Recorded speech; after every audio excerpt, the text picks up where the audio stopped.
नमस्कार, आप देख रहे हैं हिमाचल आज तक। तो चलिए नजर डालते हैं आज की सुर्खियों पर। केंद्र में मोदी सरकार 10 वर्षों से, जबकि 10 वर्षों में मोदी सरकार ने देश में महंगाई के सिवाय कुछ नहीं किया।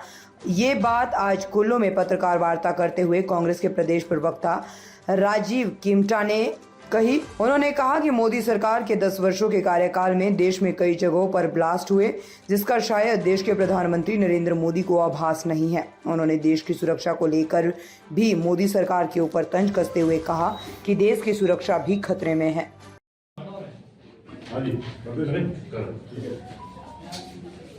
आज इस प्रेस कॉन्फ्रेंस में आप सभी पत्रकारों का स्वागत है। प्रिंट मीडिया, इलेक्ट्रॉनिक मीडिया, मेरे समक्ष मेरे साथ बैठे हैं दुष्यंत ठाकुर, जो प्रदेश के सचिव हैं, और मैं साथ में ही मुख्यमंत्री का, हमारे प्रभारी राजीव शुक्ला जी का और प्रदेश अध्यक्ष का और साथ ही 2 कार्यकारी अध्यक्ष का धन्यवाद करता हूं कि इनकी नियुक्ति को लेकर, इनकी नियुक्ति से जहां बंजार में जो कांग्रेस मजबूत होगी, वहीं इसका जो असर है वो कुल्लू जिला पर भी पड़ेगा। तो मैं आपके माध्यम से सभी हमारे प्रदेश की जो शीर्ष नेतृत्व है और केंद्र नेतृत्व, उनका धन्यवाद करता हूँ। मेरे साथ ब्लॉक के महामंत्री बिजू नेगी जी।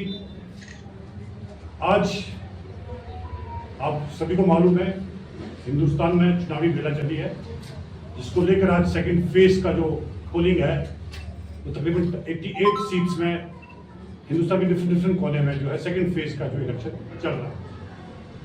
वहीं हिमाचल प्रदेश जो है हमारा लास्ट फेज में है। 1 जून को यहाँ पे पोलिंग हो रही है, जिसको लेकर हमारे कुछ कैंडिडेट्स प्रदेश में 2 डिक्लेयर कर दी है, मंडी पार्लियामेंट और शिमला पार्लियामेंट। जो बाकी के 2 है वो हाल ही में 2-1 दिन में उनका भी डिक्लेरेशन पार्टी द्वारा कर दिया जाता है। लेकिन आज इस चीज को लेकर जहां प्रदेश की जनता और देश की जनता चल रही है, पिछले 10 साल में जब केंद्र में मोदी सरकार थी तो उस सरकार ने पिछले 10 साल में क्या किया। कह रहे हैं हमारे 400 पार, लेकिन अगर आप आंकड़ा देखा जाए पिछले 10 साल का, जिसको लेकर 2014 में मोदी जी को लाया गया था हिंदुस्तान की जनता द्वारा, और 2019 तक उन्हें एक सेकंड टर्म दिया गया था, शायद ये सोच के कि शायद उन्हें दूसरा टर्म मिलेगा तो कुछ ना कुछ देश की जनता, प्रदेश की जनता के लिए कुछ करेंगे। लेकिन आप समझ सकते हैं कि मोदी जब कहते हैं कि मेरी गारंटी है, हाँ जी, मोदी जी की गारंटी है। मैं कुछ आपके सामने डेटा रहना चाहूंगा, जिसको लेकर 2014 और 19 में जो चुनाव आए थे, उसमें उन्होंने कहा था कि देश की सुरक्षा को लेकर, जो है जनता ने उन्हें वोट दिया था और सत्ता में आए थे। लेकिन मैं आपको कुछ डेटा देना चाहूंगा कि 2014 से लेकर और उसके बाद अभी तक 10 साल में तकरीबन हिंदुस्तान में डिफरेंट इलाके और जम्मू कश्मीर तकरीबन 34 ब्लास्ट ऐसे हुए हैं, जिसमें डेनवर ब्लास्ट 2014 में हुआ था दिसंबर, जम्मू हमला 20 मार्च 2015 को हुआ था, मणिपुर 4 जून 2015 को हुआ था, गुरदासपुर 27 जुलाई 2015 को हुआ था, पठानकोट 2 जनवरी 2015 को हुआ था। और इसी कड़ी में आप समझ सकते हैं कि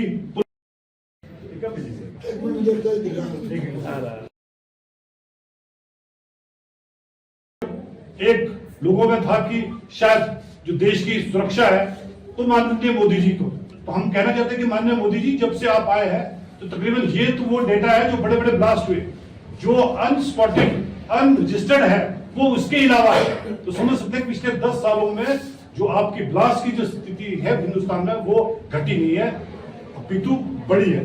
इतना ही नहीं, उसके बाद उन्होंने गारंटी दी थी कि 1 मैन 1 पेंशन, वो आप समझ सकते हैं 10 साल हो गई। 1 मैन 1 पेंशन जो थी, उन्होंने यहाँ पर जितने भी आर्मी से रिटायर्ड अफसर्स थे उनको वादा किया था, उल्टा उनको 1 मैन 1 पेंशन ना देके अग्निवीर जो एक उन्होंने योजना लाई, और जिसके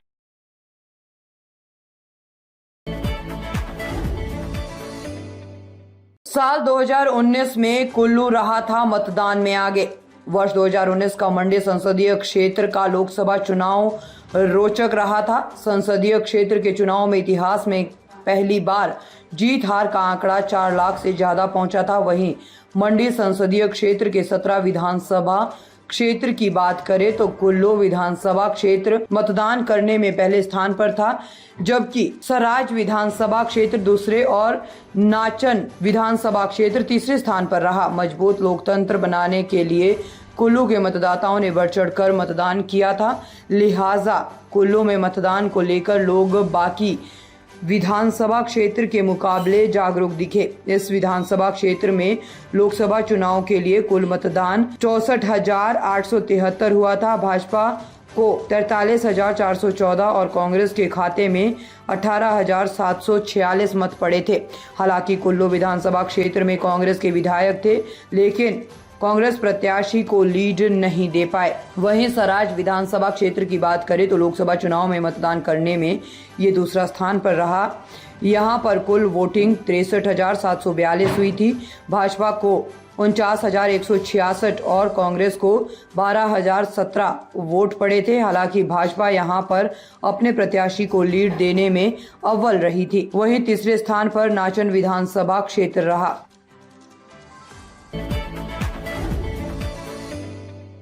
सेंज हाइड्रो प्रोजेक्ट ने कमाए 871 करोड़। प्रदेश सरकार के प्रतिष्ठित 100 मेगावाट के सेंज हाइड्रो प्रोजेक्ट ने बिजली उत्पादन में देश की नवरत्न पावर कंपनियों को पछाड़ दिया है। सेंज में बहने वाली पिन पार्वती नदी में जबरदस्त पावर करंट आया है। सेंज हाइडल प्रोजेक्ट ने 7 साल के कार्यकाल में 2,530 मिलियन यूनिट बिजली के साथ 871 करोड़ रुपए का मुनाफा कमाया है। लिहाजा पावर निगम के इस प्रोजेक्ट ने जहां प्रदेश सरकार का खजाना भर लिया है, वहीं प्रदेश सरकार इसे भविष्य के लिए शुभ संकेत मान रही है। मुख्यमंत्री सुखविंदर सिंह सुक्खू ने परियोजना प्रबंधन को बाकायदा बधाई संदेश भेजा है। प्रदेश पावर निगम के मुख्यालय शिमला से मिली जानकारी के अनुसार सेंज हाइड्रो की बिजली ने 871 करोड़ की कमाई का आंकड़ा पार कर लिया है। कर्ज तले दबे राज्य की आर्थिकी को किसी संजीवनी की तलाश है। ऐसे में 100 मेगावाट का सेंज प्रोजेक्ट राज्य की आर्थिकी का प्रमुख प्रोजेक्ट माना जा रहा है। प्रदेश पावर निगम के इस प्रोजेक्ट ने 7 वर्ष के कार्यकाल में अपने नाम पर बेमिसाल उपलब्धि हासिल की है। जहां तक सेंज हाइड्रो प्रोजेक्ट का ताल्लुक है, इसने वर्ष 2017 में बिजली उत्पादन करना आरंभ किया था, जबकि इससे 307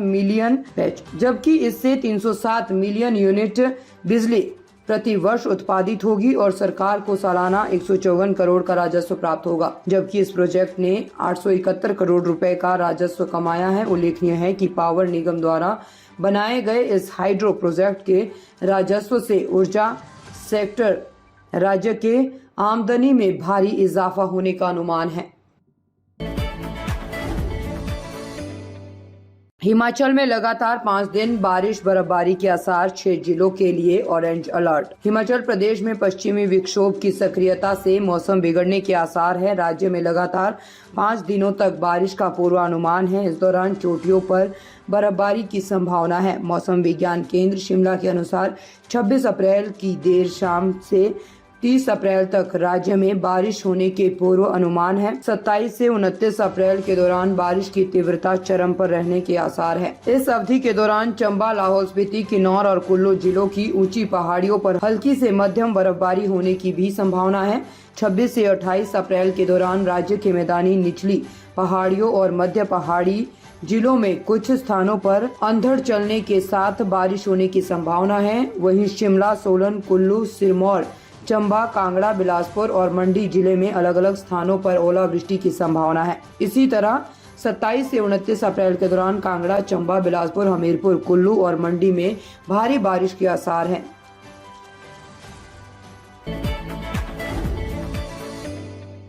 कांग्रेस का एजेंडा जनता की संपत्ति हड़पना।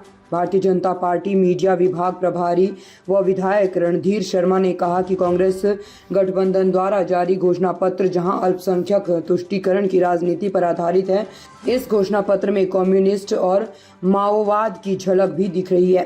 कांग्रेस के घोषणा पत्र में जातिगत सर्वेक्षण, जातिगत गणना और सामाजिक आर्थिक सर्वेक्षण की बात की गई है और घोषणा पत्र में उन्होंने कहा है कि इस सामाजिक आर्थिक सर्वेक्षण के आधार पर हम इस देश के लोगों की संपत्ति का सर्वेक्षण करेंगे और उसका पुनर्वितरण करेंगे। उन्होंने कहा कि कांग्रेस घोषणा पत्र में अल्पसंख्यक तुष्टीकरण की बात कही गई है। सरकारी नौकरियों में 15% आरक्षण, बच्चों को विदेश में पढ़ाने के लिए विशेष छात्रवृत्ति यानी स्कॉलरशिप की बात की गई है। ये योजनाएं विशेष रूप से अल्पसंख्यकों के लिए शुरू करने का संकल्प घोषणा पत्र में लिया गया। रणधीर शर्मा ने कहा कि कांग्रेस पार्टी के सलाहकार सैम पित्रोदा ने कहा है कि अमेरिका की तरह हिंदुस्तान में भी विरासत टैक्स लगाया जा सकता है। हिमाचल की खबरों को देखने के लिए जुड़े रहे हिमाचल आज तक के साथ।